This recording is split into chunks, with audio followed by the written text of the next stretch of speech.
Olá, graça, paz e alegria. A porção de hoje, recomendada para a leitura da Bíblia em um ano no plano sequencial, é Romanos do capítulo 9 ao capítulo 12. Provavelmente esta sequência de capítulos em Romanos seja a que mais rendeu mensagens entre tantas pregações ao longo de tantos anos dentro do cristianismo. Não na questão de um tema, pois a justificação pela fé, eu acredito, seja o tema mais falado com base em Romanos. Mas pensando em porções separadas, possivelmente esta sequência entre o capítulo 9 e o capítulo 12 deva ser a sequência que tem mais mensagens, que mais mensagens rendeu entre tantas outras sequências do Novo Testamento. Eu acredito que seja assim esta a porção entre o capítulo 9 e o capítulo 12 que mais mensagens rendeu ao longo de tantos anos dentro do cristianismo. Por isso, o desafio de fazer uma mensagem unindo essa porção como um todo é muito grande. Mas o Senhor chamou, nós fazemos. Vamos lá. Paulo trabalha a questão da eleição de Israel e o anúncio do Evangelho igualmente aos gentios. A eleição de Israel, ela não é questionada, ainda que judeus até perseguissem os cristãos, principalmente aos judeus que anunciavam a interpretação das promessas do texto que nós hoje chamamos Antigo Testamento, apontando para Jesus. Na época, o Antigo Testamento ainda era o único texto. Só mais alguns anos depois é que houve a definição de textos para compor o que nós chamamos de Novo Testamento. Sim, já começava a circular entre os cristãos algumas cartas, como essas de Paulo e de outros tantos, mas nós podemos notar que essas cartas eram sempre interpretações que citavam o texto que para nós ficou conhecido como Antigo Testamento. Muitas vezes até mesmo registrando o texto, fazendo interpretações do Pentateuco, dos profetas, como na porção que nós temos para o dia de hoje de Romanos, ou ainda com base nos Salmos e demais textos históricos, tudo do Antigo Testamento. Durante muito tempo, o texto do Antigo Testamento, a assim chamada Bíblia Hebraica, foi um texto igualmente para os cristãos e o único texto realmente. Fazia-se, claro, entre os cristãos a leitura do Antigo Testamento e apontando a interpretação para Jesus. Isso sim, mas o texto era o mesmo dos judeus, o que nós conhecemos hoje como Antigo Testamento. Os judeus escolhidos não aceitam como um todo o Messias em Jesus. Isso permite aos gentios o anúncio da mensagem. E aí, como disse João no começo do Evangelho, ele veio para os que eram seus, mas estes não o receberam. E a todos quantos o receberam, deu-lhes o poder de se tornarem filhos de Deus. Paulo trabalha exatamente esta questão na ilustração que ele faz falando a respeito dos enxertos. Os judeus seguem sendo a árvore com raízes. Eles são os escolhidos. E Paulo, mesmo ainda, quer levar essa mensagem do Evangelho aos seus, aos judeus, para que mais alguns reconheçam a interpretação das promessas que apontam para Jesus. Mas ele não deixa de anunciar o Evangelho entre os gentios, porque há um tempo a se cumprir entre esse anúncio. E nós seguimos vivendo esse tempo até os nossos dias. Vale a pena ainda destacar duas informações com base na porção de hoje. A questão do culto racional. A apresentação do próprio corpo de uma forma completa. Isso sim é a definição de um culto racional. Nós somos chamados a nos apresentarmos vivos, quer dizer, fugindo do pecado. O pecado leva para a morte, então nós fugimos do pecado para nos apresentarmos vivos ao Senhor. Santos, mais uma vez, fugindo do pecado, e agradáveis, nem preciso repetir, não é? Agradáveis ao Senhor. O texto também diz, no capítulo 12, não vos conformeis. Quer dizer, não tomar forma, não seguir os padrões, não fazer porque todos fazem. Nós somos diferentes. Muitos acabam errando exatamente nesse ponto, pois com a desculpa de se fazerem de gregos para os gregos, na verdade, eles não apenas se fazem de gregos, acabam se tornando gregos de fato, acabam gostando daquelas coisas e passam a agir com elas por gostar e não apenas para chamar a atenção, por se fazer de. Se tornam gregos de fato. Nós temos que tomar cuidado com isso, nós somos diferentes. Existem erros que nós cometemos e que podem tomar até mesmo uma aparência de socialmente correto. E pode até parecer um erro querer fugir disso, misericórdia. Mas é assim que funciona muitas vezes. Nós temos que fugir do erro. Então, o Senhor nos fala ao coração e nós sabemos o que nós devemos realmente fazer. Não devemos ter medo de sermos vistos como errados diante da sociedade, desde que estejamos fazendo algo de acordo com a vontade do Senhor.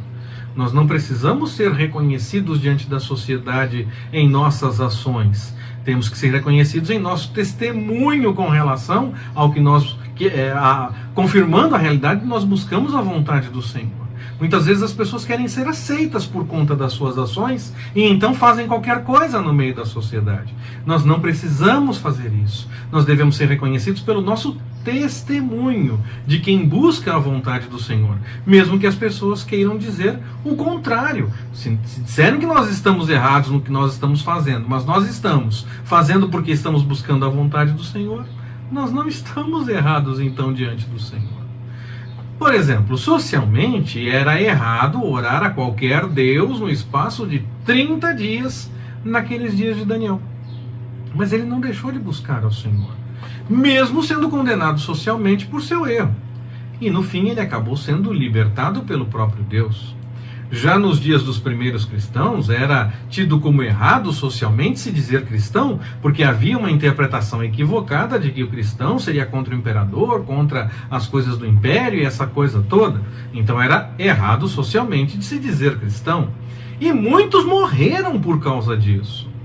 Quer dizer, no caso de Daniel, ele foi libertado, indo contra o que se entendia socialmente errado, porque estava buscando a vontade do Senhor. No início do cristianismo, muitos morreram para dar testemunho de que seguiam sim a vontade do Senhor. Então, a continuidade no falar da vontade do Senhor, no caso dos cristãos, do Evangelho, mesmo diante da adversidade, fez com que esse anúncio chegasse até nós. O fato deles se manterem firmes em buscar a vontade do Senhor, mesmo que socialmente fosse tido como errado, fez com que a mensagem chegasse até nós nos nossos dias. Nós não podemos abrir mão da vontade do Senhor apenas para sermos aceitos socialmente. Nós temos que fazer a vontade do Senhor, qualquer que seja a consequência. Temos que ter certeza que estamos buscando a vontade do Senhor, então. Não deixemos o mundo transformar a nossa mente com o que é tido como normal. Nós devemos dar testemunho de que vale a pena antes, nós devemos dar esse testemunho de que vale a pena ser diferente. Vale a pena fazer a vontade de Deus. Ainda que pareça estranho num primeiro momento, é claro que é uma visão, é uma forma de falar a respeito de testemunho de autoridade, de chamado e se alimentar da palavra, mas Ezequiel ou João tiveram em visão o entendimento que deveriam comer o livro, a ordem de comer um livro. É estranho comer um livro, não é? Mas ainda que em visão, ainda assim pode parecer estranho. De qualquer forma, fazer a vontade do Senhor, ainda que pareça estranho num primeiro momento, é a melhor coisa que nós temos para fazer. Que nós possamos então agir como quer o Senhor. Busquemos transformar a nossa mente. Apresentemos a nossa vida diante do Senhor para fazer a vontade dEle. Não só quando nos agrada mais, mas em todo o tempo. Para darmos testemunho do agir do Senhor e para darmos testemunho de que vale a pena esperar por esse agir. O verdadeiro cristão, ele não é alienado, ele não permanece indiferente diante das inúmeras coisas que acontecem, das inúmeras situações do meio em que ele vive. Também não se sente melhor do que os outros por ser cristão, mas procura sempre servir, juntamente com todos, na divulgação das boas novas do reino. Ser participante do reino é ser amigo, é ser companheiro, é ser solidário.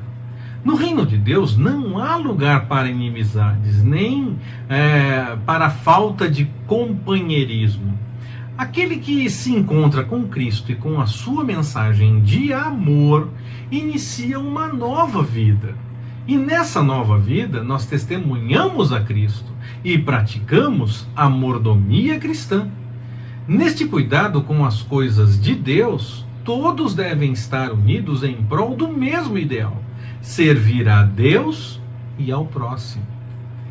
É interessante a figura que Paulo utiliza para falar da igreja de Jesus Cristo. Ele fala em um corpo. Isso significa que quando nós estamos em Cristo, passamos a fazer parte de um organismo vivo. Já não é mais a nossa vontade que vale. O nosso eu é que determina então todas as coisas. Não! A palavra de Deus e aquilo que é melhor para o corpo, para a igreja, é que passa a valer. Como um corpo, a igreja possui vários membros, cada um com sua característica própria. Isso quer dizer que a nossa individualidade é sim mantida, mas as nossas funções e atitudes devem ser sempre voltadas para o bom funcionamento do corpo. A mão não vai poder dizer que quer ir para um lado e o pé ir para o outro, e o pé e o corpo ficar em ordem. Então, cada um tem uma função, a individualidade está mantida, mas nós trabalhamos sempre na direção da edificação do corpo de Cristo. Ser participante de um corpo nos traz muitos benefícios e muitas responsabilidades. Afinal de contas, nós não estamos mais sozinhos. Temos com quem dividir tanto as tristezas como as alegrias da caminhada. Também passamos a depender uns dos outros. Temos irmãos e irmãs que nos completam naquilo que precisamos. Um é mão, outro é pé, um é braço, outro é antebraço, outro é perna, coxa. Cada um tem uma função diferente e se completa para formar o corpo de Cristo. O corpo, a ideia de corpo no pensamento da igreja, nos ensina que nós não somos autossuficientes. Nós caminhamos juntos, ainda que cada um tenha funções diferentes. O corpo, ele não pode ser dividido por diferenças ou divergências. O seu ponto principal, o seu ponto de unidade é Cristo, que é o cabeça. Ainda que aconteça como aconteceu com Paulo e Barnabé, onde eles tiveram que se separar, a separação não, onde cada um entendeu que deveria fazer de uma forma o trabalho, levar João Marcos ou não levar João Marcos, e eles então se separaram porque não chegaram a uma conclusão que mantivesse os dois juntos.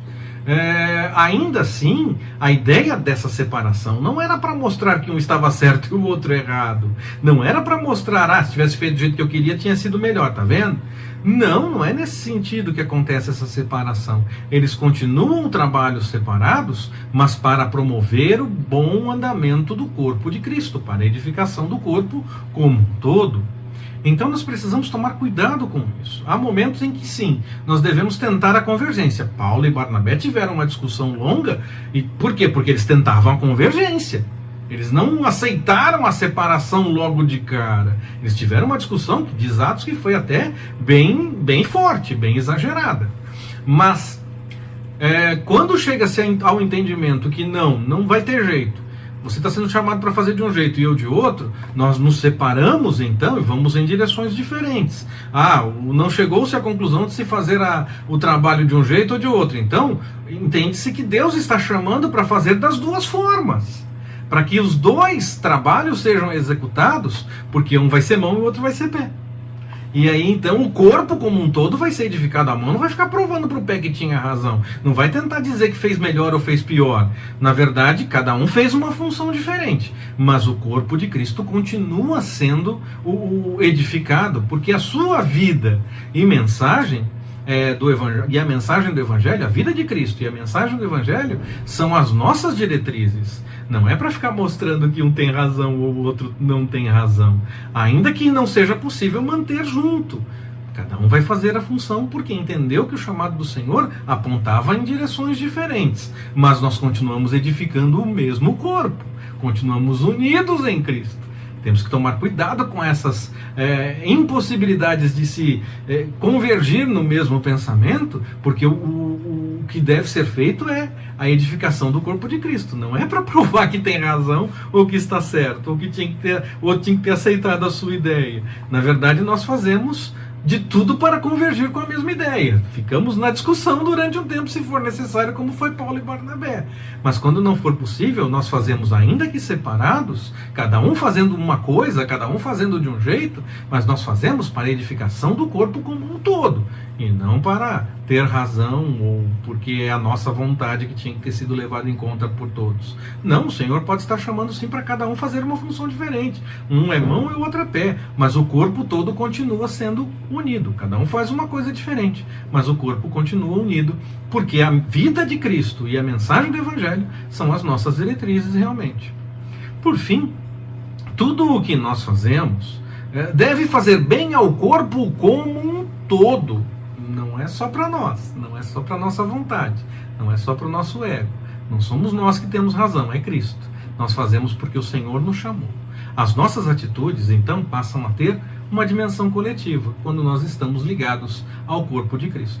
Tudo isso é importante. Nós precisamos ter consciência de que, ainda que a nossa individualidade seja mantida, nós fazemos tudo para a edificação do corpo de Cristo, para a edificação da igreja, para que a mensagem seja esparramada e testemunhada em todos os lugares por onde nós formos, que nós possamos viver essa mensagem para testemunhá-la, que nós possamos pregar essa mensagem e anunciá-la, tanto com o nosso testemunho, como com a nossa palavra, com a nossa pregação. Que o Senhor nos abençoe. Forte abraço, até mais, permitindo o Senhor.